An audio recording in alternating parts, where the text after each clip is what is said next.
Merci et Fata Live, Botaz, Bondia, partout aux zones de la Bissou. La catch à émission et Fata Live, toujours quand les deux Sarabino, donc la catch à Mola, Nazamo Lobe Nabino, donc les après-midi fatés, donc l'émission Nabino et Amoyo, pour continuer toujours à s'abonner à Fata World, donc Fata World TV.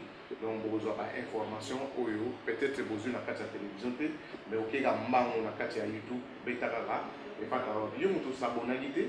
Donc, ça, le monde peut s'abonner, puisqu'il y a information.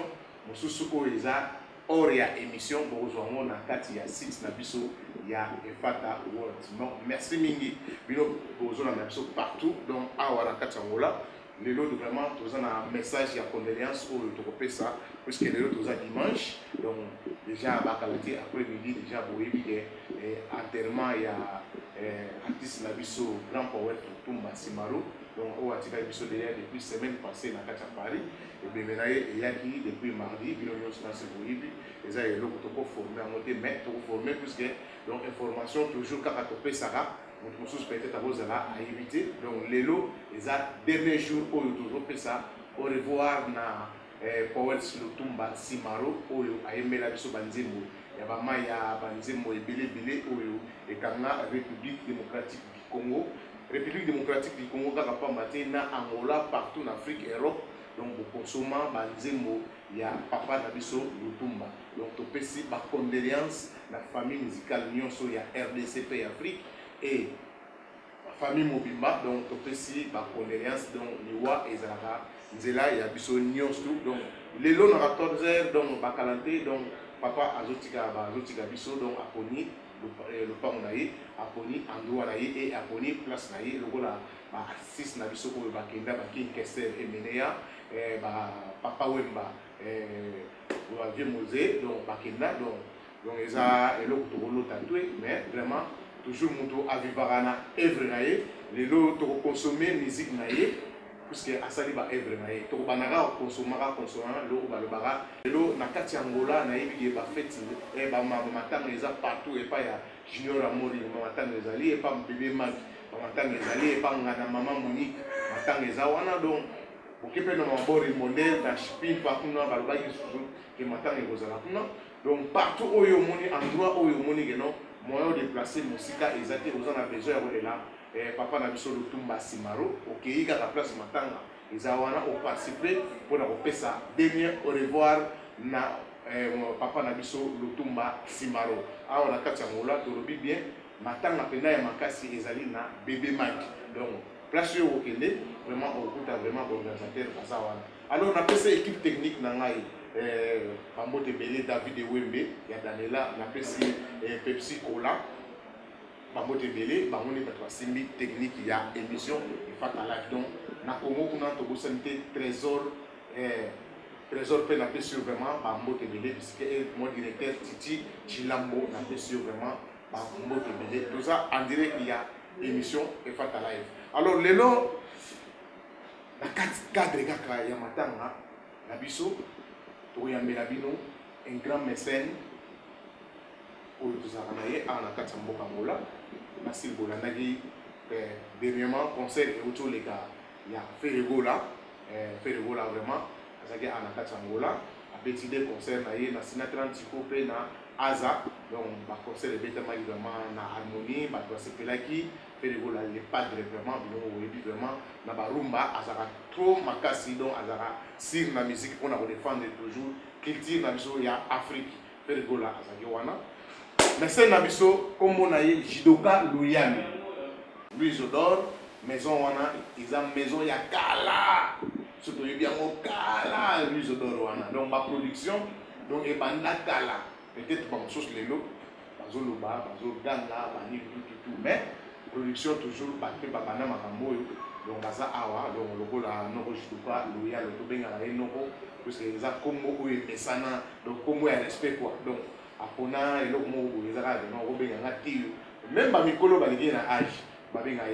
Non, donc tout ça non bien mais le lot Luisodor avec Willing qui na émission et fait à live pour le bela moi makambo belé pour le bela susu makambo ya impresa Laurent Sokoko Loriano Nagi ya oyo bomona ba publicité na bino oyo les karawana les maisons oyo je produire pétrole ils ont produire pêche, donc Bambis. Merci vraiment avec mon boss Laurent Sokoko, vraiment place aux alliés, salam. Tous en un mois de travail, donc on peut se voir bonne fête, donc jusqu'à aux alliés, vraiment. Nous allons battre la live toujours, nous continuer pour débattre pour la émission et faire la live. Donc les lots vraiment bakalaté, tout le monde a un plateau, on a décoré par maison.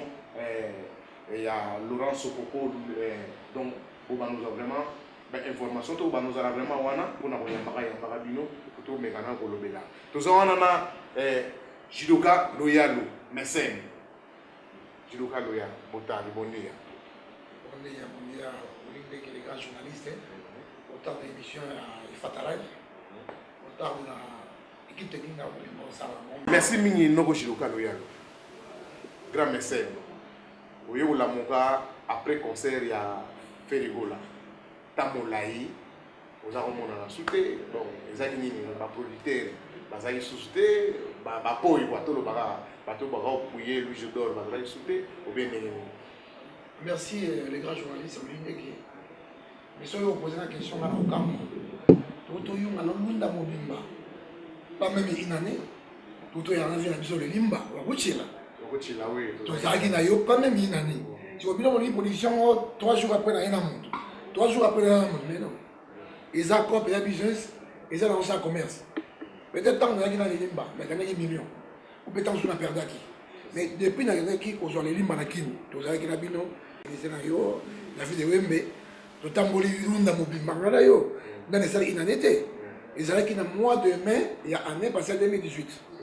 Si vous faites l'école arrière, dans le mois d'avril. Donc tout ça, il y a une année dans la production. Donc, de travailler.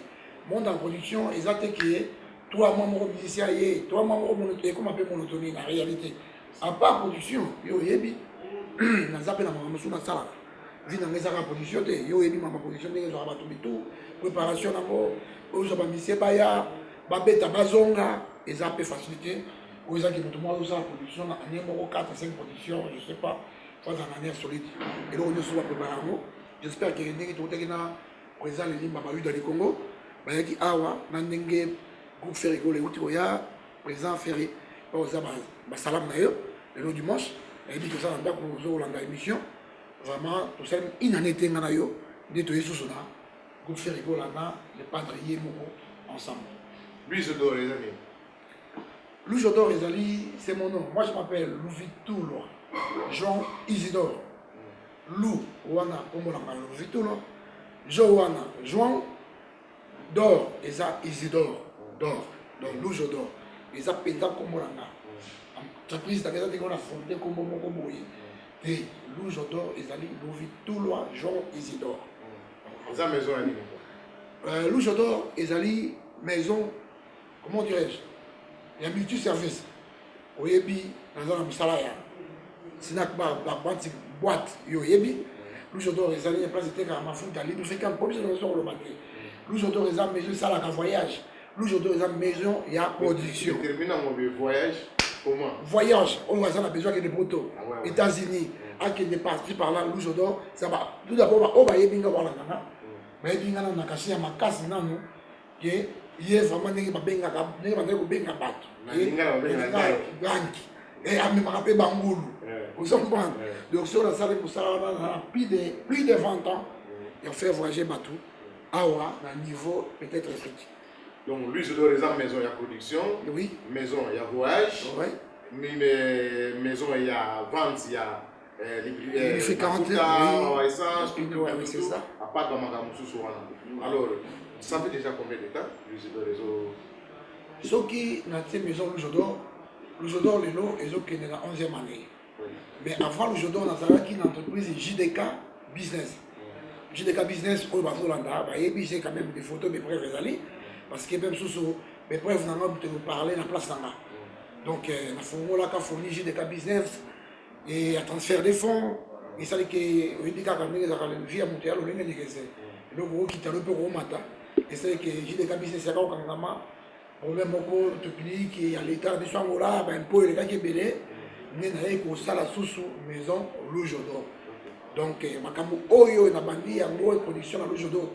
La bandi, on a JDK Business, je salue en partant vient dans Gaï bah oh tu écoutes dans Mosala et là vient vers Mwanza le député dans soit lui vient dans Gaï qui n'a le fait Fantomas qui la musique bah toi yo tu écoutes yango na ko lobelo comme on est européen que non oh bah tu ba banda makango la vie oh nous surtout au sala et ça la continuité ko banda mokili ezala mokili bah wa David oyo ya nzambe ya Bible bandaki bazaki bato ya kobina bato ya politique bachanteur wa David mutu bref andaki abina makasi ceinture ya peau de chameau ekatana vous comprenez pour dire que non on nyonso biso tokuti oyo tosala awa tosalaka suivi so tokena mode ya fiscalisation tomona yesu akomea fiscale yesu akota na temple akuti bato azotekateka na désordre yesu aya panza biloko tu na temple eza bongo mpe eza bongo te ok donc oyo nyonso tu na se ya mokili oyo biso tokuti yango mutu moko akobeta toloki nga na bandaki likambo nga na banda te mpo mutu abanda mokili oyo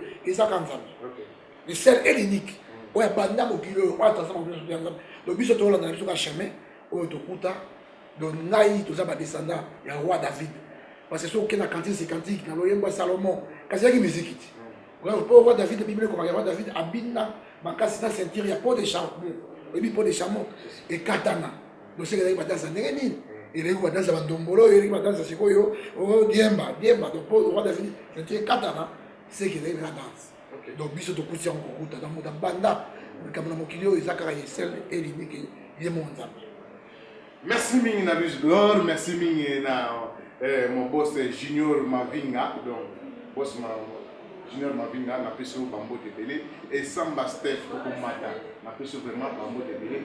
Merci Nanadesh Makiese, na peso vraiment Bambo Tebele, jusqu'à Ole Tozali. Les autres Tozala na Novo Shidoka Luyalu, donc to mekana décoder moi ma solo mususu pe ezoleka ana kasangola alobi production et banda kala donc oyo nyonso biso to sala ezana mobara to continuer kala continuer ensemble donc tozo continuer donc makam nyonso déjà et c'est ça na marqué na ndaki ça na bible donc tozoni pena que non peut-être ça na bat mususu azoganga azoloba boye bat mususu quoi on a donc mais makamo vraiment et banda na mokala tozara to sala continuation. Alors yo tango zui tango ya oyebi ke ba Moïse Masala makambo yo bi ya production babina Roi David pardon.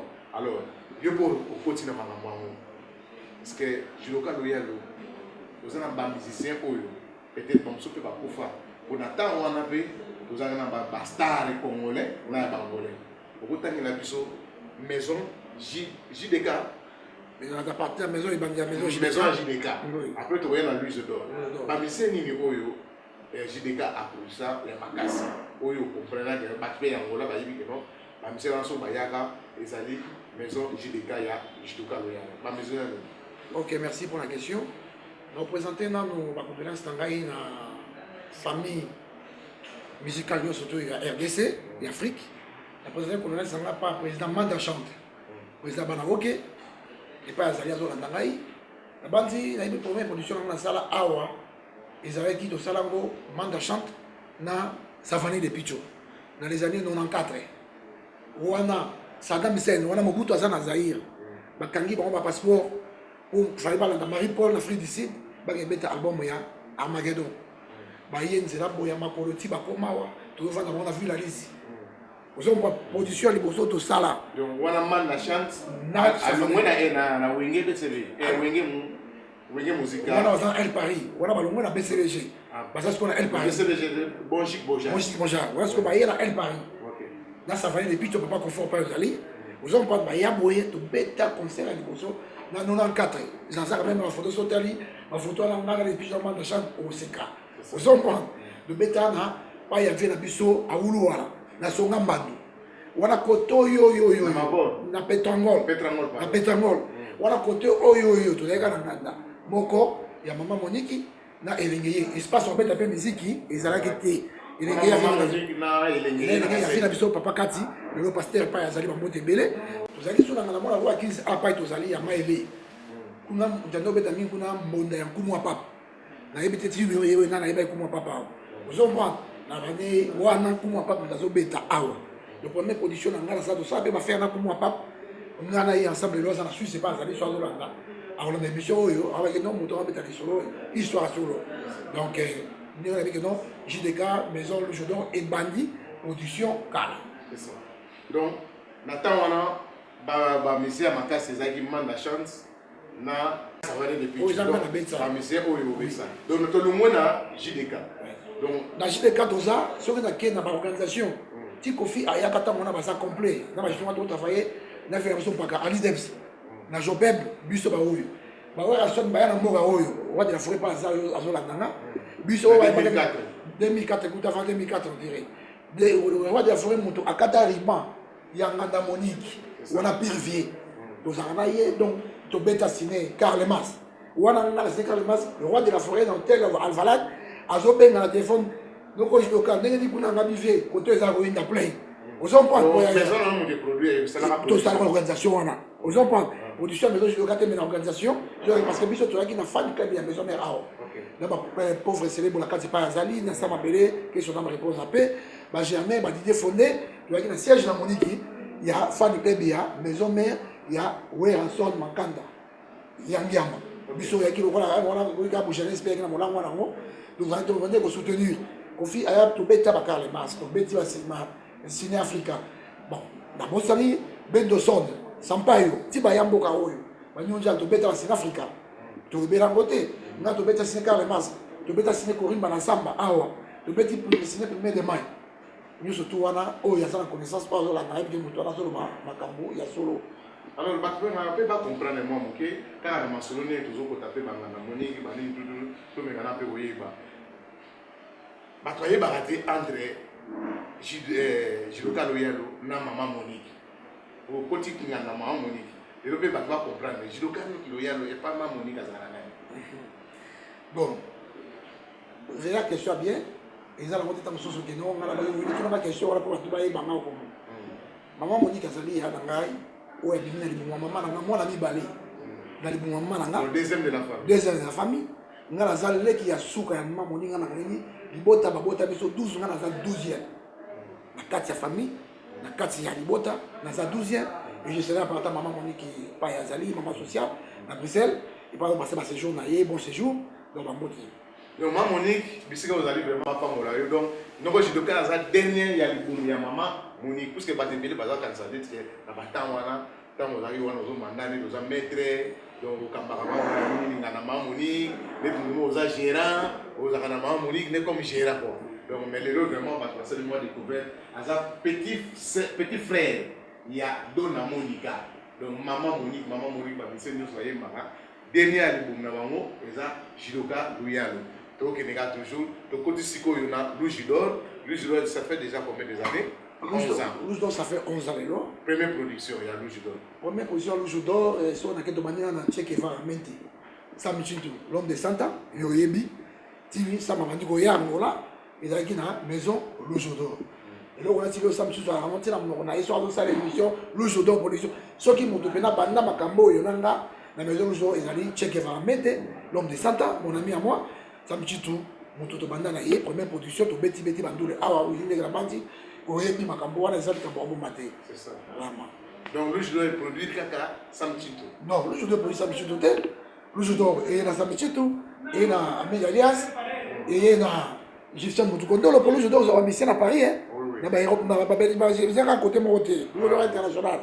Louche d'Or est dans Bourgompela. Louche d'Or est dans Wakutila. Dans le Congo, ami à David Wembe, technicien à Yohana. Donc vraiment, Louche d'Or a toujours ses productions. Pour ça, on a toujours eu un bon peu là. On a équalisé. Il y a moins de juin. Il y a moins de juin. Toujours, il y a la brigade Sabaté. Dans le mois de juillet, on a juste un cas, il y a un sponsor officiel. L'homme qui connaît le pétrole et le pétrole, il connaît. Il y a Laurent, Sokoko, le boss Bogarty, la poche. Ce que l'homme maison Louche d'Or, là, il fait ta life. Là où il est, ils ont marché. N'a pas David de Baya Minene. Ils ont les boss. Il y a Laurent Sokoko. Pour y avoir, alors pour tous, on a dit solo, il y a boss Laurent Sokoko, tout le style, parce que Louche d'Or est produit par Misé Oyo à Odotama. Mais Louche d'Or a une chance de produire Yemoro Baptiste Bastard. Pour ceux qui ne connaissent pas Bastard, mais Mimi, Baza, musicien, OEP, Babeta, musique. Mais tout le temps, Bastard, va venir à Biso quoi. ne ba mikolo lokola ba Fally Ipupa ba to lo ba peut-être que Jibé Piana Werason Koffi Olomide donc lui leur n'a mesure occasion ya produire ba donati et tout vous aurez mais et tout vous aurez occasion te présent nan Louis Jodo déjà na wutu na faire rigolo les padres et pas ali to zakina yo ba lycée ba yendu les bétamines organisation totalement complet réussite mboka ezala bobulu mboka ezala kiki mais totalement complet réussite oyoka mutu azokai kuna te oyoka te ko bata machette bayaki kuna parce que quand on dit pour benga nani noko nani noko judoka nani lui c'est quoi l'état namoni monaki ndenge organisation ezalaki so na koko sa zongi papa chéri par exemple bota to dans aussi bayaka liboso PCBG on a biso dans Jenga Kabungu biso organisateur ya production aux enfants dans BCBG ya kapena grand complet par les pères bango tout basaka na kati Jenga Kabungu là il est embrassé à partant na Pesimbote bien oui mon chef di bambota to pour les mapota ba histoire oyo mon conseiller privé le commandant chef Blanchard Kadaf ba histoire on a remettre même papa chéri pas azali ayebi ke na yaka mbola moko la production ya Jenga Kabungu tout ça na ngai noko jidoka luyalo production ils ont continué les lots ba producteur ba commis déjà moi et belé na kati ngola parce que mon tour a bien ici déjà ba musicien donc ba azali a producteur tout ça na producteur pe oyo azo sala quand même vérité il y a ba production na kati ngola par Tililo il y en a pas Tililo est-ce que vous bêta la peine bien dans ma cabane est-ce que Azapé a félicité dans ma production ou azo sala au solo la bien dans ma cabane azo sala azo se faire là. Oui, vraiment, c'est une bonne question. Parle tout d'abord, tous dans nos familles. À moi, c'est mon jeune frère. Même tout ça, les organisations, c'est un organisateur, alors c'est président, communauté congolaise, communauté africaine. C'est un homme à féliciter. Vous comprenez? Le boy qui est sur la congolaise, à la caca, il dit que mon boy, mon toit, c'est pas oui, il est qu'on a Moïbi. On est sur la Moïbi. Mais tant que je pousse la première, il est à la Moïbi. Vous avez un homme à féliciter, à connaître Moussa Nander à Zosala, ou les gens qui ont fait ça, ils pas vie, ou ils ont fait ça, ils pas bananaye. Donc, pour l'engayer, donc c'est un homme à féliciter. Nander à Zosala, Moussa Nander. Alors, comme producteur, Nander est au salaire de production. Est-ce que vous avez dit qu'à la paix, il y a un musicien? Et là, on a un musicien, un producteur, Bazaka est là au Moko. Musicien, Azali, Renard, producteur Azali, Kakobo. Kobo so azala fromage na monoko renard na se poisson ngo mise so rezo quelque part isole daka kitoko mais soki na boa communiquer sur place na terrain bino mo ba ulinde ba grand prêtre bobimi oyo mo bitoka masono ko so kaka de la fora combien wa ulinde ba mo gérer ulinde motote yene yanke katula yani mutu pamba yani ke prêtre vu si nenge ke ndaka c'est moi mais on organise so mise ta commencer sur terrain a komi ko bossa même pas de producteur oyo nyoko mela ki ye pas comme ah oyo kata le solo ya production alingi kuzute ya on pas que dans la maison so mabe mais après dans mise mususu bayaka azana yo ti suka kino molongo ti akozonga ozombo o mise na producteur ça normal donc bana tata moko mama moko eza singa famille et bendanaka ezonga na mo vous êtes quatre raté donc c'est ça nous avons la déception belé na joie vous comprenez yo yebi to va temps ba komboté et là on doit bosser les mission de benisa awa ngana elle parler awa donc dans la production et puis que na bosse rien moko la production c'est Hollanda Marie-Paul elle Paris mobimba wapi la outil Paris ayi mobebani te to bebana kiti mais to yoga yo journaliste c'est ça une émission là les non Marie-Paul to bebana kiti mais na yiki mobebani yo ne boyo ka ba congolais non il faut aller voir Marie-Paul parle pas to bebana la bonne émission ni mais pourquoi on a ninga mabete parce que mon pas bon mamuninga zate on a la journaliste peut to ara pembe na bino mais tu sais comment makamnango entre producteur na misère et souka na mabe pour mon temps pour bazate yeso ko zo bomba kuna batbala na batwa yibi pe mais na yibi ke non ba production nyonso esala na kati ya ngola na souka na ngoyo ga o producteur atika na mbona nga ou bien musicien à mili producteur donc entre bino mi donc na le souka pe na oh non nen to mona nga bondo mabeka ke ya kaka même na souka na makambo bi makana ngoka et vous esala makande maintenant tout ça la musala dans les padres je suis de Nian fait rigola accueilli est-ce que vous voyez comme na tunyo que est-ce que vous voyez comme na oui comme ah bon aussi quoi Donc, les Camerounais, maintenant, Gibson, bon, bébana. Donc, bébana, tu es Gibson, pas dans à Paris. Gibson, on a l'action téléphone, on a fait, on a ça là, clip power. On a ça là, on a et ça normal, oui. Il y a combien de fois David et même bébana. Bon, 50 ans, il y a boss fantrier dans le camp. Mais bon, c'est que mon bébana, puis c'est le roi, puis c'est le David au bébana, donc il est au bébana. Et ça normal. Et ça normal. Et ça, le monde de business. Incompréhension que vous avez là, tant que moi partage. Ok. Nous avons une coproduction, on peut faire 10%. Et combien de temps nous avons la musique de l'âme. Nous sommes pas nous avons besoin de voir les et puis la musique est en commenter. Nous avons besoin de 10%, nous avons besoin de 20%. Moi, nous n'avons pas besoin de ils ont une compréhension, mais vous pouvez venir à danser. Je vais pas rater.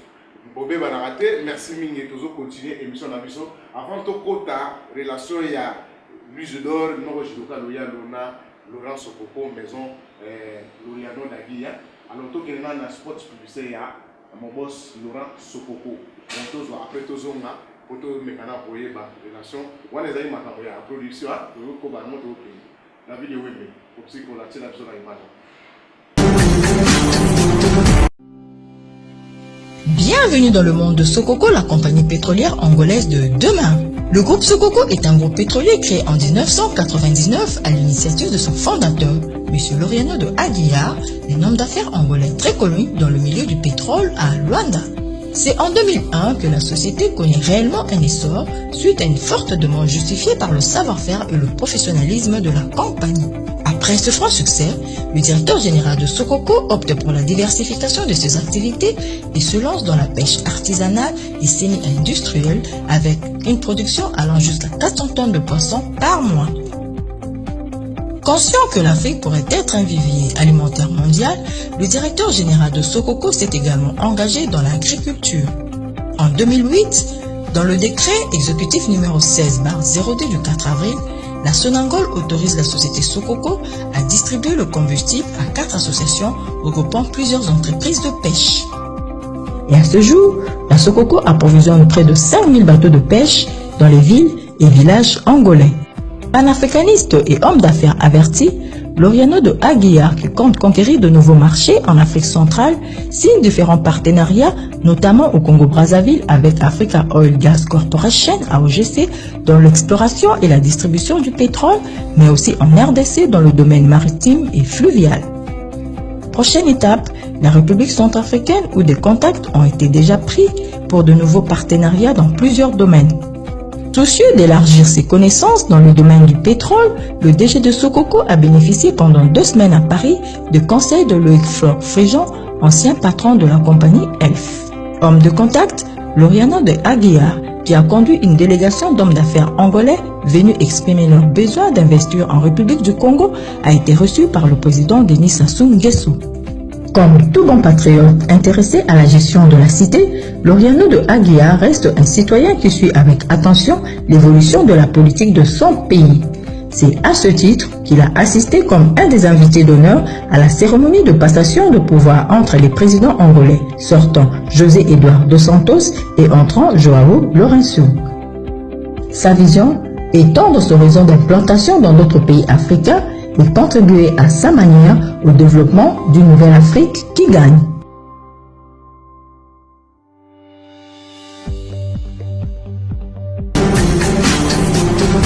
Merci. Donc, moi, pour tous les sports, il y a mon boss Laurent Sokoko avec compagnie Loriano Daguia. Donc, pour l'année déjà, merci Mingi. Na yo mutuzui tant ya kopesi ya Rolanda émission oyo toujours continuer émission na biso sili na noji lokate noji da linga kima relation ya yena parti dilo na pesa mbote pa ya papa Nina donc maman Yvette na pesa bino bambote bele na palaka na pesa bino bambote bele Nina donc na pesa bino bambote bele Miguel Vuema le silencieux de Kabina na pesa bambote bele mais question ya Paulo relation. Est-ce que nous avons une bonne relation na Paul Tidilo? Est-ce que vous avez une maison la maison où il y a Oui, merci pour la question. On a dit que non, Paul, c'est mon jeune frère à moi. Tout ça, la relation est bien. Même tout dit le loge bar, n'engagez pas Salama. Ngai mona ok de kuna pe ça idée. Paul Tidilo, tala ah bon ça salabo, tout ça bien. Je serais parti dans sa femme maman Laetitia.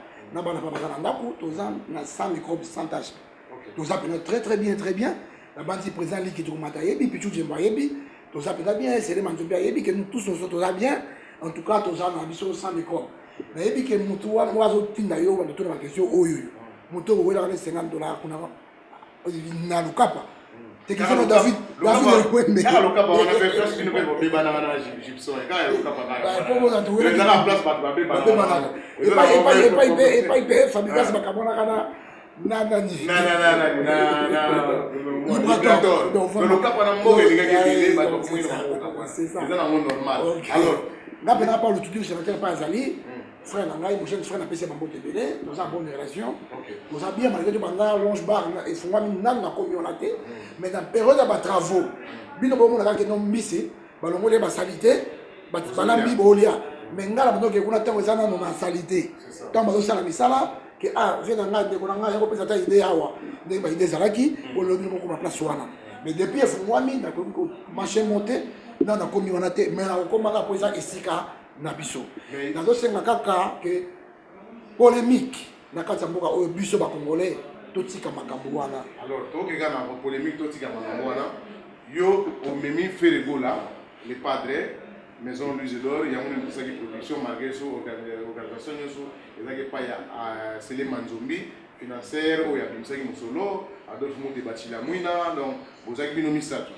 alors yo oyebi ke parti dilo na Ferregola mabeta la soutien docteur Babon parce que yo za producteur wana za médecin parce que lelo ba kranye ba comprendre moi qu'est-ce qui se passe entre Ferregola na parti dilo parce que na yebé ozo solola mais en tant que producteur oza parmi mutu oyo bozaka na ye olobi za si jeune frère na ozo solola masolo ya maison de production Louis d'Or na kosenga yo na David Wembe bokene na longe bar chez Paulo Tudilo botu na question ou pas Paulo Tudilo et ça cuisine interne on a quoi répondre à binoté si on a répondre bien on a pas les padres on comprend na Paulo Tudilo donc on a vu ce problème on répondre na yé bana baté na répondre de pété aussi on parle donc yo tout na ngai ya maison Louis d'Or Marie-Paul a fait boy Gibson Amélia c'est wana kuna moyen de répondre parce que ça en tout cas ndenga bokina na ba makambo na bino ya ba ndenga sponsor na biso ya Laurent Sokoko a disposé temps pour na bino boya to sala musala bo disposer temps pour na bossa l'émission na tout le event pourquoi il y a faire rigola ba bebana ou ba bebana donc on a vraiment temps na bino pour que ça là ya ko to kene kuna komekana parti déjà ayebi ke non bakalate to zala wana kuna interview na yebi asali na ba ange le tika siko nzamende aya osala interview donc ba ange nyonso ba kene wana vraiment ba merci ba journaliste nyonso ba sala ki mais tika siko yo wilinde kende kata makam donc o ba benga na ki Congo senga mamu donc que ça la interview na parti du poto ke na mozino ya masolo zamba ba journaliste ko pe mo boya kayo alors siko to kende nzambe yesu ko ba boya bonga nzambe ba boya alors donc relation Louis d'Or na maison Loriano Dagui ya mon boss Laurent Sokoko entre Guillaume Balé relation nini osala eloko nini oyo obo présenter na public na bato bon que ce soit bien premièrement il y a Laurent Sokoko c'est un grand frère c'est un ami à moi c'est mon neveu aux enfants to bandi loté aux famille parce que était pas azali babote il y a la biso chikita maman de tous les mamans babote belé vraiment ngana ya Laurent Sokoko relation bandika la entreprise té tous en relation familiale ndenge tozali allez après nzambe ndenge ça mamona ye ya Laurent Sokoko mampe ko fungwama maison Louis d'Or pe ça toujours dans la mito yo ngai maison Louis d'Or na ifatala tous en la belle il y a société Sokoko Loriano Dagui il est sponsor officiel na biso le là-bas tous en kati awa to na bureau provisoire il y a bureau il y a maison Louis d'Or il y a cyber café Louis d'Or maison production pour trouver ba travaux et tout ça là-bas neza pour ba travaux et aussi la qualité pour ko inaugurer on a quatre ribans ils ont les scènes et l'unique il y a Laurent Sokoko moninga ya Willy Moucheni le boss c'est que il y a Willy Moucheni peut en route à Dijon à Koya ici c'est pour l'inauguration il y a ici Oyo il y a bureau Oyo à féliciter à moi tout le monde ndenge ezali mais c'est pas mbote mingi na yelo sur la carte na Kinshasa Donc on va appeler ça l'idée pour m'envoyer ça là. Donc on appelle ça botte mingi na batonyo sur au votre travail na bona katia maison Louis Jodor.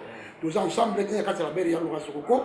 Donc quand on travaille na Francisco Melo, monsieur qui me coucou na Percy na Ngamoko. Donc je dois lui avoir tous en bonne relation. Tous en futur il rebelle à faire rebeller. Ngana na katia maison Laura Sokoko comme agent marketing yaye, comme agent publicitaire payaye. Bon, cybercafé pour ça, nous sommes pour publicité et kende. Maison et Fatala, ils sont pour ça, pour publicité ça et Tambola. Donc on est là, on est en train de travailler avec Yann Laurent dans la relation, il y a très bien. Après, je dois dire, la maison, la société. Après, il y a Ngaï, Oyo, Loujodor, ils ont porté dans la société Sokoko. Après, dans les alliés, dans le cadre, il y a marketing, management. Là, la zata Sofia Obéa Nini. Il y a un jambon au Québec qui s'en a un boy. Bien monté. Bien mis jambon au Québec d'Afrique du Sud. Jambon au Québec de Dubaï, ça la boue pour la bloc à maison et ya. Bien monté. Ma pompe ça sur les papiers, tous les autres à Malero. Oui, nous dans ce monde à Dubaï, nous serons sur le éviter. Donc je suis là comme son manager, agent marketeur, aux hommes de relations publiques, dans Katia Maison Sokoko. Je ne suis pas là comme un Moukala. Nous avons un patron, dans label, il y a l'Ozodor, la bande de business pour la 4 pays, après, on dit que les grappés à nos négociations, les gens sont naviguer. Donc, ils ont contribué dans le cas, il y a Masolo, il y a Efantalès. Donc, on a une relation, il y a propre, il y a bien. Et puis, tout le monde, a besoin. Il y a Rumona, il y a Woyeba. Allez, il y a pas le roi sur le go, sur le dit, ah ouais, ouais, alors, Willy Kaebe, n'a d'autres anniversaires dans la vie. Donc, ah ouais, ouais. Donc, il y a mais oui. Donc, il y a ça dans le Jésus. Donc, c'est on les gars. Non, vous me dérangez, vous dérangez. Vous avez un appel, vous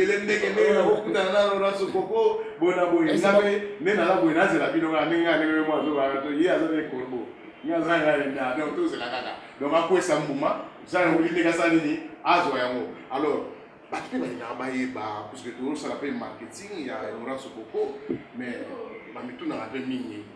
Tout le monde a Laurent Sokoko avec le président Sassou, président Angola, président Centrafrique. Donc, tout le monde a sous Laurent Sokoko, Azaka Naba, Bamindele, Bonaboui. Alors, Batouan Nyonsu, Bayam Laurent Sokoko, Nani, Bonani.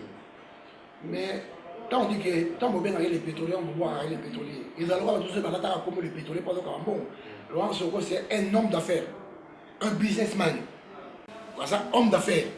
Si on a la qualité de la radio, si on a benga, on a présent, ça se qu'on a bien botte.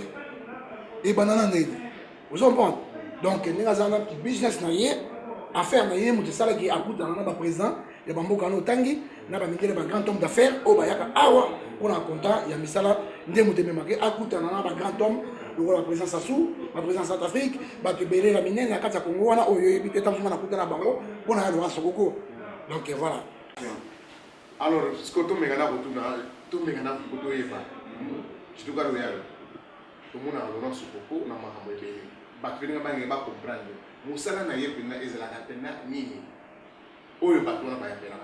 bon, merci beaucoup. Il y a Laurent Sokoko, premièrement, à la distributeur en Nanou, il y a gaz, la carte Mboka Oyo. Mazami Nene, à la distributeur, il y a Mafuta, Oyo, Sonangol, et puis c'est charge. Il y a un modèle qui est dans le bateau, il y a la pêche. Il y a Mindele Yaka, distributeur Nango, il y a carburant, il y a Mafuta, il y a bateau, il y a Laurent Sokoko. Il y a Laurent Sokoko, Azali, n'a pas, il y a un bateau de pêche artisanale. Comme Azazan, et les Saka, peuple angolais. Oyo Moussala Laurent Sokoko. Il y a Laurent Sokoko, Azala Hotel Sokoko, Yoyebi. Oyo Zaki Bato, par-ci par-là, Balalaka. Ils ont été on a c'est un bosseur, c'est un travailleur. Donc il y a Laurent Zala Mambélé, il y a Laurent Zala bateau. Même la Kishasa. La bande n'a pas image, pour la photo, bateau comme en ville de Luanda. Et c'est là qu'il y a un problème, on a besoin d'inaugurant les 30 juillet. Donc il y a des missions de sous Kishasa, on a coupé Fatalaïs, on a aussi la Bissala, on a donc il y a qui s'engage, aller-retour dans le bateau ville de Luanda, dans Maï. Donc on tourne sur David, mais ça m'a dit on est dans Makawana, Maï. Voilà. Donc ça voilà, c'est un bosseur, c'est quelqu'un qui fait des mafias. Aux hommes, pas appartement, c'est bon, mais ça va tomber monter à 5 minutes, mais après, identité, il y a mon boss, mon grand, mon neveu, mon ami, il y a Laurent Sokoko. C'est quelqu'un businessman, c'est quelqu'un un homme d'affaires. Merci, on a vraiment, et je le calme toujours dans le combat, mais on a préféré David de Wembe, mais aussi la vision dans l'image, où il y a mon boss Laurent Sokoko, on a Oignon sur le Bawana, par contre, il y a Sassou, dernièrement, il y a tout ça, moi, interview, dans cette interview, moi, à Braza. On me gana ko tsina biso mo interview wana o tsile biso donc ba bateau de pêche na ye bota la ne musala oyo surtout le na pe mutu bo mona ba aide na ye kwa bon tel pe image o tel pe zawana na si David o me gana pe o tsila biso poto me gana o sala découverte ya mon boss Laura Sokoko avec compagnie Loriano da Dia. Alors pour psychola pardon David Wembe votre personnel non ba image en sur interview. Après tout, on a toujours rapport à la émission de la vidéo. Sokoko a créé en 1999 la ville à Luanda, la République de l'Angola. Après 1999, en 2002, on a eu un contrat accord gouvernement national. Après, Sokoko a comme distributeur officiel pour servir par bateau artisanal et à pêche. Pêche artisanale, c'est pêche oyo, production locale, où ils ont servi quand on a banamboka, de la pêche pour la banamboka. Et pêche industrielle, ils ont pour la banamboka. Donc, l'entreprise de Sokoko, ils ont une société oyo, ils ont vraiment une vocation, dans le secteur et la distribution pour la pêcheur. Tout ça, les stations, la caboulette, on a servi les pêcheurs. Et Sokoko, il y a mon côté dans le domaine, il y a pêche, on a produire bis et puis on a que la population. Nous autres, bis pour l'instant, sur place dans la caboulette. Je crois que fin 2019, donc on a attaqué les pays africains comme Congo-Brazzaville et Congo démocratique. Bon, c'est ça. Donc, Sokoko a motivé Bananaï. Bananaï, ça dit que le 30 juin, on va inaugurer un restaurant dans l'hôtel. Le 37e mois, Sokoko a réhabilité le bateau pour annoncer à Kinshasa, Kisangani. Toujours en 2019, Sokoko a continué l'agriculture. Voilà. À un moment donné, Sokoko a connu des difficultés en 2008. Sokoko a investi dans la République démocratique du Congo. Il a fait l'investissement à 5 millions de dollars. A investi dans un bateau autour de 1 200 000 dollars. A sombi concession, on a limité dans la 10e rue industrielle. Et concession est saisie par le petit frère de Kabila Joé. Et des procès jusqu'à présent, nous avons un niveau de la Cour suprême. Nous avons un dossier de vice-président Tamboué, de la Cour suprême. Et à rendre jugement en faveur de Sokoko. Et tous les autres, comme le nouveau président il est en place, je crois que l'audience est déjà entamée pendant que le monde a eu, pendant Yango. Et puis, nous avons eu coup au niveau de bateau, notre propre collaborateur, notre propre famille, et l'État ne peut pas détruire le bateau. Ils ont le fait quoi. Les hommes en plus que moi, je suis grandi dans l'église catholique, petit séminaire de formation. Grand séminariste, diacre, je suis chrétien pratiquant, croyant catholique. Et bien, mes cas qui va quitter quoi. Un projet à niveau d'Afrique parce que maman nanga azali centrafricaine et raison pour laquelle ce que na bateau qui battait nanga na parlaki Angola, Congo Brazzaville et RDC, Centrafrique, na Sud Soudan. Donc ils ont la place dans nos pensées, on a investi dans la vente de Sabilo. Congo Brazzaville, c'est un pays ami pour Nangaï parce que Bandaka Kanamokozamboka, c'est vraiment mon papa. Si aujourd'hui je suis comme ça. Hein, il a en train de contribuer aussi beaucoup pour moi. Il ne faut pas être ingrat dans la vie, quoi. Il est en train de contribuer aussi beaucoup. D'ailleurs, je suis maintenant nommé comme représentant à CNPC dans Katiango. La CNPC, c'est quoi? CNPC, c'est la Société nationale du pétrole du Congo. Et je suis représentant dans le rang à dureté au niveau des CNPC. Et raison pour laquelle je fréquente beaucoup Brazzaville. Et j'ai des partenaires aussi locaux comme la OGC. Je travaille en collaboration avec eux. Donc, je suis vraiment pour l'instant permanent à Brazzaville. Voilà. Ça, c'est vraiment une bonne question pour moi. D'abord, donc, il y a sur le plan économique. Pour ça, la business, ils ont la capitale, il y a un niveau de capitalité. Quand vous avez considéré comme capital, il faut que on vote capital initial. Il y a société, et donc il faut battre la capitale. Par exemple, si vous avez $1000, donc vous avez $1000, la capitale sociale il y a $1000, il faut faire un effort d'abord. Ou épargner, tant que vous avez épargné $1000, vous tiens au pemben, vous avez les bénéfices au bimawana, si vous avez travaillé au fouti bango, si vous avez des dépenses, vous avez des loyers, des dépenses, et les restants, on a la bénéfice. Ils ont $1, ils ont $3, bomba yango. Bomba yango parce que ceux qui commis belé et qu'on permette de faire l'investissement. On peut par exemple, dans 99, ce qu'on a dans la capitale à 100 000 kwanza. 100 000 kwanza à l'époque, il y a autour de $1000. Plus de $1000. Mais aujourd'hui, ce qu'on a augmenté capital et social, et comme il a 20 millions. On a capital et social comme il a 20 millions. Ça dit que ce qu'on a somme à 20 millions. À Teki Bilok à 20 millions, à Zui bénéfice, à foutu impôt à l'État, à foutu taxe à l'État, à foutu travailleur, tout ça, il est resté Tikali bénéfice.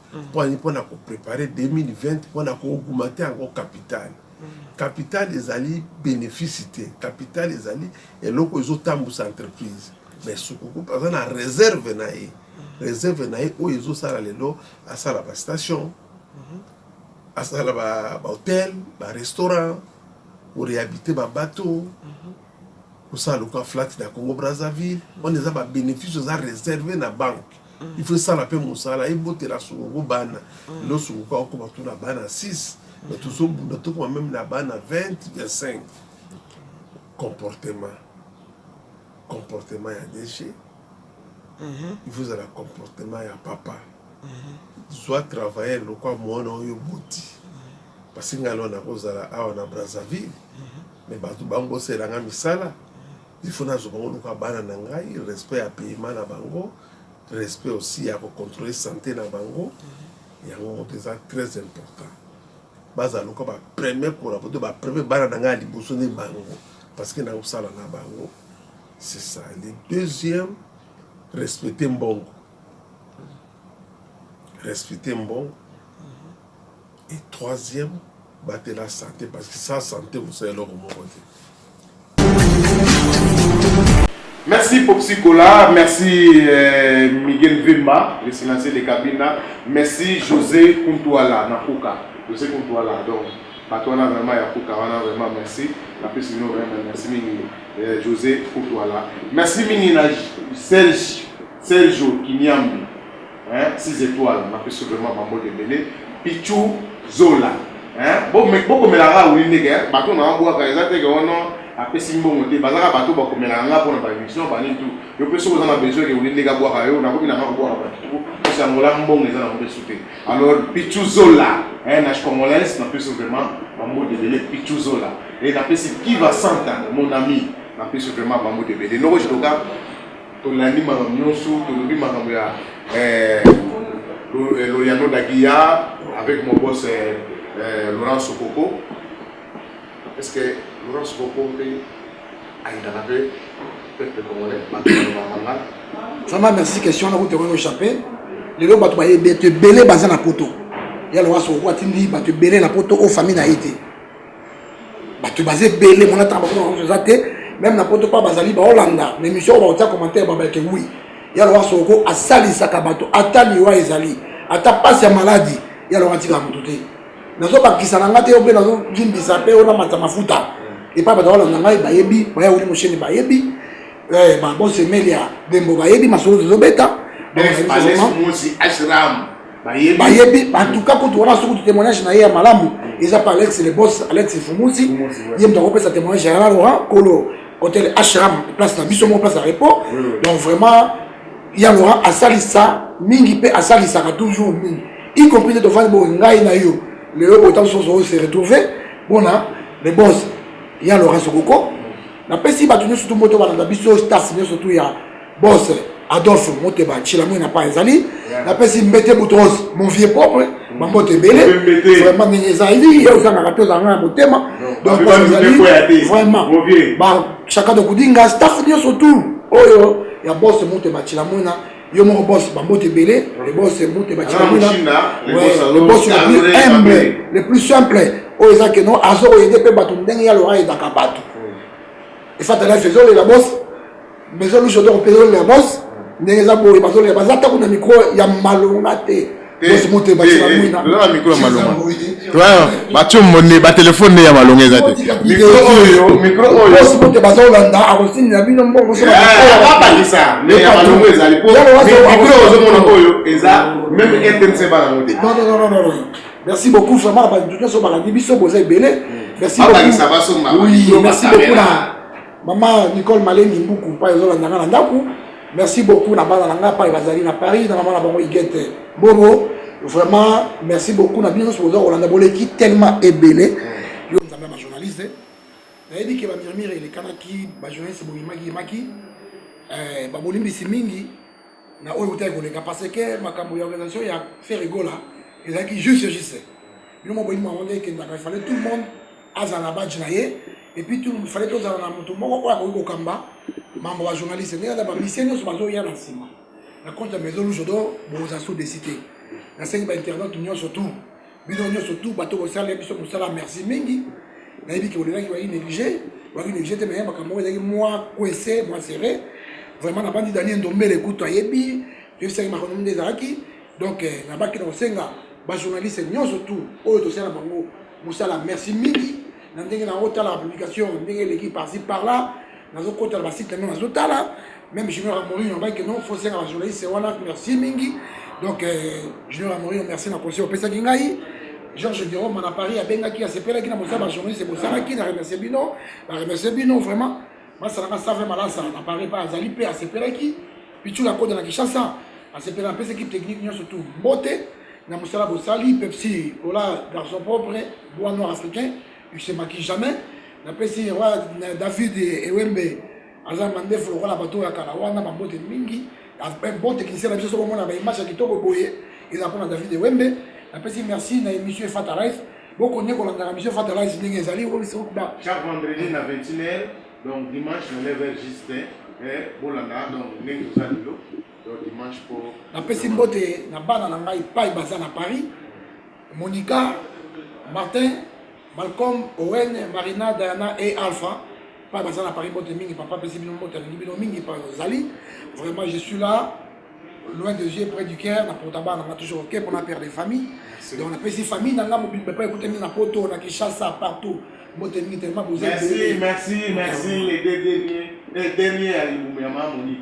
Pour comprendre les azamo na suka na makasi donc moi na suka ba li ba na suka ba la makasi donc donc ba na suka mikolo ba alors nous ici comme moi na suka ya mikolo donc je dois cadeau ya moi na suka ya ba donna Monica maman Monique maman sociale vraiment ici vous allez na poto ici vous allez vraiment apprécier mon beau début bon séjour na kati ya Bruxelles nzamba ko na ba projet nyo so kineli nango vraiment ezala bien merci na bino ba 18h ya Rolanda émission et Fata la famille Tina suka tobi ka lelo eza dernier jour oyo tozopesa au revoir na papa Lutumba Simaro poète na biso oyo atika biso déjà depuis ma semaine ojo leka tobi matanga ya makasi ezali na bébé Mike bokene wana vraiment eza matanga moko bien organisé matanga eza na Junior Amori bokene wana matanga eza na ngana mama Monique Oui, il y a une référence à Makassi, boulevard des stars, maman Moni, Matang Zawana, Chipipa, Nama Petrangol, Nama Borguna, Baba Moussouna,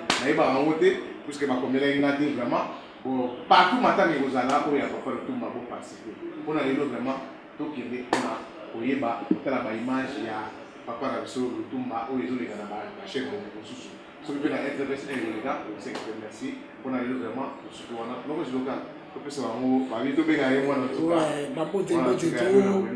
Président Mandachante, président Banaoke, courage à toi, le to, l'andanayo, tozanayo, kunda, président kunda papa nayo, oyo za héritier du ton, batikele au tikela. Muta raché pouvoir en apé, avec la mota to, Mandachante par Yozali, l'ambe moto lanzambe, la moto par Yozali, donc tout le monde va ciao ciao.